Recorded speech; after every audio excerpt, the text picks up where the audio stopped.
Hello दोस्तों, मेरा नाम नेहा है। मैं 30 साल की हूँ और मेरी फिगर ऐसी है कि लोग अक्सर मुड़कर बार बार देखते हैं। मेरी कमर पतली है और ऊपर नीचे सब कुछ ठीक ठाक है। मैं एक छोटे से गांव में रहती हूँ। मेरी शादी हो चुकी है, लेकिन पति शहर में नौकरी करते हैं तो मैं अकेली ही घर संभालती हूँ। उनकी कमी मुझे बहुत ज़्यादा ही महसूस होती है।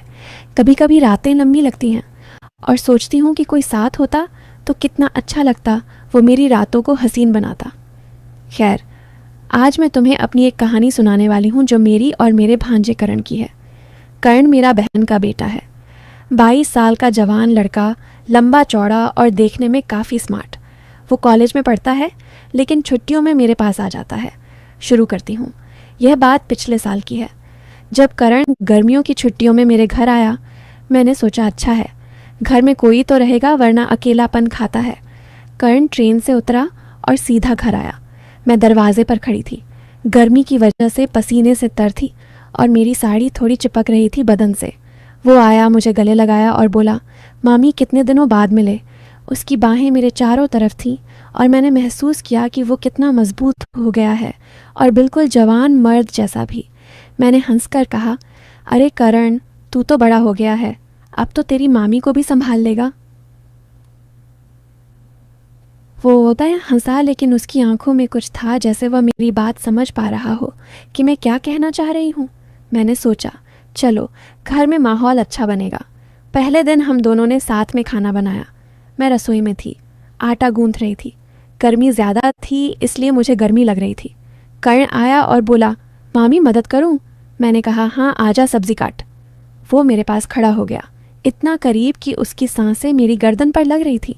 मैंने आटा गूंथते हुए कहा, कर्ण तू कितना बड़ा हो गया है, अब तो लड़कियां लाइन लगाती होंगी तेरे पीछे।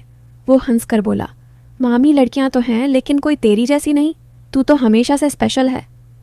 उसकी बात में कुछ नरमी थी, जैसे वह शरारत कर रहा हो। मैंने सोचा ये लड़का क्या कह रहा है, लेकिन मैंने मजाक में कहा, अरे मामी को मत छेड़ वरना पकड़ लूँगी। वो बोला, पकड़ तो लो, देखें क्या होता है।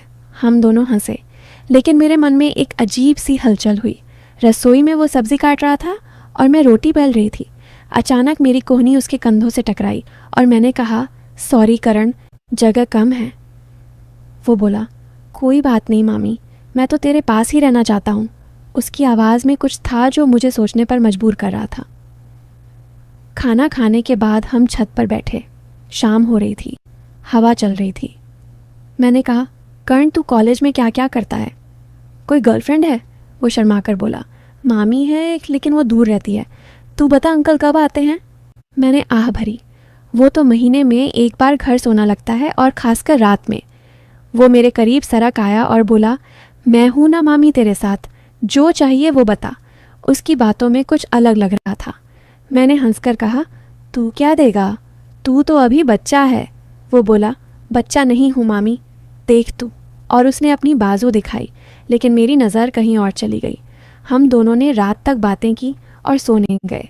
मेरे कमरे में एसी नहीं था, तो मैंने कहा, कर्ण तू मेरे कमरे में सो जा, वहाँ पंखा अच्छा है। वो मान गया। रात में मैं बिस्तर पर लेटी थी और वह मेरे बगल में। अंधेरा था, लेकिन उसकी सांसें सुनाई दे रही थीं। मैंने सोचा, क्या हो अगर वह हाथ बढ़ाए, लेकिन वह चुपचाप सो गया। अगले दिन सुबह उठी तो कर्ण पहले से उठा हुआ था। वह चाय बना रहा था। मैंने कहा, वाह करण, तू तो बड़ा काम का है। वो बोला, मामी तेरे लिए कुछ भी। हमने साथ में नाश्ता किया। फिर मैंने कहा, चल आज गांव की सैर करें। लेकिन हम घर से बाहर नहीं निकले, क्योंकि मैंने सोचा घर में ही समय बिताएं। मैं कपड़े धो रही थी और कर्ण बाहर आंगन में खड़ा था। मैं बाल्टी में कपड़े डाल रही थी और पानी छलक रहा था। मेरी साड़ी भीग गई थोड़ी और वह देख रहा था। मैंने कहा, क्या देख रहा है करण? वो बोला, कुछ नहीं मामी, तू कितनी मेहनती है, मैं मदद करूं। वो आया और कपड़े निचोड़ने लगा। उसकी उंगलियां मेरी उंगलियों से छू रही थीं। मैंने कहा, कर्ण तू कितना केयरिंग है, तेरी बीवी खुश रहेगी। वो बोला, मामी बीवी से पहले तू है। उसकी बातें मुझे गुदगुदा रही थी। दोपहर में हम दोनों ने साथ में टीवी देखा। कोई प्यार की फिल्म चल रही थी। हीरो हीरोइन प्यार कर रहे थे और मैंने कहा, देख करण कितना प्यार है इनमें। वो बोला, हाँ मामी, लेकिन असली प्यार तो फैमिली में होता है, जैसे हमारा। लेकिन उसकी आंखें टीवी से ज़्यादा मुझे देख रही थीं। शाम को मैंने कहा, करण आज मैं तुझे मालिश करूं। तू थक गया होगा ट्रेन से। वो बोला, हाँ मामी करना। वो बोला, मामी तेरे हाथ कितने नरम हैं और कर। मैंने मालिश की और वो आहें भर रहा था। मेरे मन में विचार आया कि ये कितना क्लोज हो रहा है, लेकिन मैंने खुद को रोका। रात में फिर साथ सोए। इस बार वो थोड़ा करीब लेटा। मैंने कहा, करण जगह बना। वो बोला, मामी ठंड लग रही है, गर्मी का मौसम था। लेकिन मैं चुप रही। रात भर मैं सोचती रही कि क्या हो रहा है। तीसरे दिन हमने घर की सफाई की। मैं झाड़ू लगा रही थी और करण पोछा कर रहा था। मैं नीचे झुकी थी और वो पीछे से आया। मैंने कहा, अरे सावधान करण। वो बोला, सॉरी मामी, लेकिन तू कितनी फ्लेक्सिबल है। मैं हंसी, लेकिन अंदर से गर्मी महसूस हुई। दोपहर में मैंने कहा, चल करण हम कुछ गेम खेलें। हम लूडो खेलने लगे। हर बार वह जीत रहा था और बोला, मामी अगर मैं जीता तो तू क्या देगी। मैंने कहा, जो तू कहे। वो बोला, एक चॉकलेट। मैंने हाँ कहा और वो जीता। उसने मुझे अपनी माँ की तरह गले लगाया लंबे समय तक। मैंने कहा, बस करण। लेकिन वो बोला, मामी कितना अच्छा लगता है। शाम को हम बालकनी में बैठे। मैंने अपनी ज़िंदगी की बातें बताई, कैसे शादी के बाद अकेलापन है। वो बोला, मामी मैं हूं ना तेरे हर दुख में। उसने मेरा हाथ पकड़ा। मैंने छुड़ाया नहीं। रात में सोते समय वो बोला, मामी एक कहानी सुना। मैंने सुनी और वो मेरे कंधे पर सर रखकर सुन रहा था। चौथे दिन सुबह करण ने कहा, मामी आज मैं तुझे ब्रेकफास्ट बना कर दूंगा। वो रसोई में गया और मैं देख रही थी। वो अंडे फोड़ रहा था और मैंने कहा, करण तू कितना स्किल्ड है। वो बोला, मामी तेरे लिए सीखा है। हमने साथ खाया और फिर मैंने कहा, चल घर के पीछे वाले बगीचे में जाएं। वहाँ फूल तोड़ रहे थे। मैं एक फूल तोड़ रही थी और कांटा चुभ गया। करण ने मेरा हाथ पकड़ा। मैंने कहा, करण क्या कर रहा है। वो बोला, दर्द कम होगा मामी। लेकिन अब मैंने कहा, ठीक है। दोपहर में हम किताब पढ़ रहे थे। मैं एक नवेल पढ़ रही थी और करण ने पूछा, क्या पढ़ रही हो। मैंने कहा, प्यार की कहानी। वो बोला, मुझे पढ़कर सुना। मैंने पढ़ा और वो सुनते हुए मेरे करीब आ गया। शाम को हम योगा करने लगे। मैं स्ट्रेच कर रही थी और वह देख रहा था। मैंने कहा, तू भी कर। वो मेरे पीछे खड़ा हो गया और मेरी मदद करने के लिए। मैंने महसूस किया उसका स्पर्श। रात में वह बोला, मामी मुझे नींद नहीं आ रही।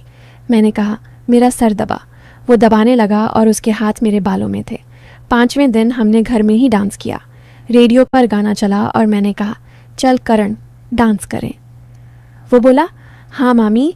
हम डांस कर रहे थे और वह मुझे पकड़ रहा था। गाना रोमांटिक था और हम करीब आ गए। मैंने कहा, बस। करण थक गई, लेकिन वह बोला, और करो ना। दोपहर में मैंने उसे अपनी पुरानी फ़ोटो दिखाई। मैं जवान थी उनमें। और वो बोला, मामी तू कितनी सुंदर थी। मैंने कहा, अब भी हूँ। वो हंसा।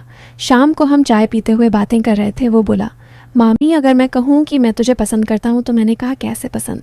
वो बोला, सब तरीके से। मैं चुप रही। रात में सोते समय वो मेरे पैर दबाने लगा। फिर कहा, बस ऐसे ही दिन बीतते गए। हर दिन कर्ण करीब आता लगता था। उसकी बातें, स्पर्श, सब में कुछ था जो मुझे उकसा रहा था।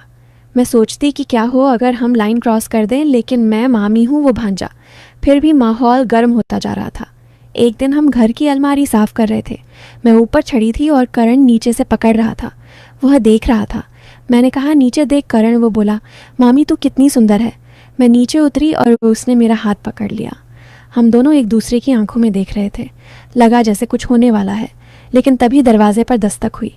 पड़ोसी आया था। दूसरे दिन कर्ण ने कहा, मामी आज मैं तुझे सरप्राइज़ दूंगा। वो बाजार से कुछ लाया, लेकिन मैंने नहीं देखा। शाम को वह बोला, आंख बंद कर। मैंने की और उसने मेरे गले में नेकलेस डाला। मैंने कहा, ये क्या करण। वो बोला, तेरे लिए। मैं खुश हुई और उसे गले लगाया। उस रात वो बोला, मामी मैं तुझे कभी अकेला नहीं छोड़ूंगा। मैंने कहा, तू मेरा भांजा है, हमेशा साथ रहेगा। लेकिन उसकी आंखों में कुछ और था। धीरे धीरे छुट्टियां खत्म होने लगी। कर्ण उदास लग रहा था। एक शाम वो बोला, मामी मुझे तेरे बिना अच्छा नहीं लगेगा। मैंने कहा, मैं भी। वो मेरे करीब आया और बोला, क्या हम कुछ स्पेशल कर सकते हैं।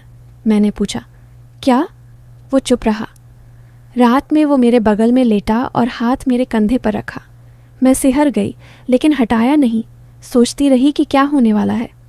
आखिरी दिन करण ने कहा, मामी मुझे कुछ बताना है। मैं डर गई। वो बोला, मैं तुझे बहुत प्यार करता हूँ, लेकिन जैसे मामी को। लेकिन मैंने देखा कि तू अकेली है, तो मैंने सोचा तेरे लिए कुछ करूँ। मैंने कहा, क्या। वो बोला, मैंने तेरे लिए एक लड़का देखा है, मेरा दोस्त, वो तुझे खुश रखेगा। मैंने यह सब इसलिए किया ताकि तू समझे कि प्यार क्या है और अकेलापन दूर हो। मैं तेरे भांजे से ज़्यादा कुछ नहीं। मैं स्तब्ध रह गई। वो बोला, मैं जानता था कि तू सोचेगी कुछ और, लेकिन मैं बस तेरी मदद करना चाहता था। मैं रो पड़ी। उसने मुझे समझाया कि असली प्यार यह था। कर्ण गया, लेकिन अब मैं खुश हूँ। उसने मुझे सिखाया कि परिवार का बंधन कितना मजबूत है। और हाँ, अब मैं उस दोस्त से मिली और ज़िंदगी बदल गई। उसके बाद कर्ण ट्रेन पकड़ कर चला गया। मैं रोती रही, लेकिन उसके बताए उस दोस्त वरुण से मिलने का मन बनाया। वरुण कर्ण का कॉलेज फ्रेंड था, अच्छी नौकरी, स्मार्ट, और कर्ण ने कहा था वह मुझे खुश रखेगा। पहली मुलाकात कैफ़े में हुई। वरुण आया, मुस्कुराया और बोला, मामी जी, कर्ण ने तुम्हारी इतनी तारीफ़ की है कि मैं खुद आकर्षित हो गया। हम बातें करने लगे, कॉफ़ी पी, हंसे। उसकी आंखें कर्ण जैसी ही थीं, गहरी, शरारती। धीरे धीरे हम मिलने लगे। वो मेरे घर आता, खाना खाता, रातें बातों में बीतती। लेकिन असली झटका तब लगा जब 1 महीने बाद वरुण ने अपना फ़ोन छोड़ा घर पर। मैंने चेक किया गलती से, और वहाँ चैट्स थी कर्ण के साथ। कर्ण लिख रहा था, यार मामी फंस गई ना, अब तू एंजॉय कर। मैंने तो पूरा सेटअप किया था। वो अकेली थी। मैंने चालू किया, तू ख़त्म कर, शेयर कर फ़ोटोज़, और वरुण ब्रो थैंक्स, वो कमाल की है, तेरी मामी नहीं हमारी। अब मैं स्तब्ध रह गई। कर्ण का वो परिवार का बंधन वाला ड्रामा, सब झूठ, वो शुरू से प्लान कर रहा था। छुट्टियों में वो क्लोजनेस, स्पर्श, बातें, सब मुझे उकसाने के लिए, ताकि मैं वरुण के लिए तैयार हो जाऊं। और वो नेकलेस वरुण ने ही चुना था। कर्ण कभी मामी का केयरिंग भांजा नहीं था। वह एक शातिर लड़का था जो अपनी मामी को अपने दोस्त के साथ शेयर करना चाहता था। मैंने वरुण को किक आउट किया, कर्ण को ब्लॉक। लेकिन अब मैं अकेली हूँ पर मजबूत। और हाँ, अगली बार कोई आए तो मैं खुद ट्विस्ट दूंगी, सीधा थप्पड़।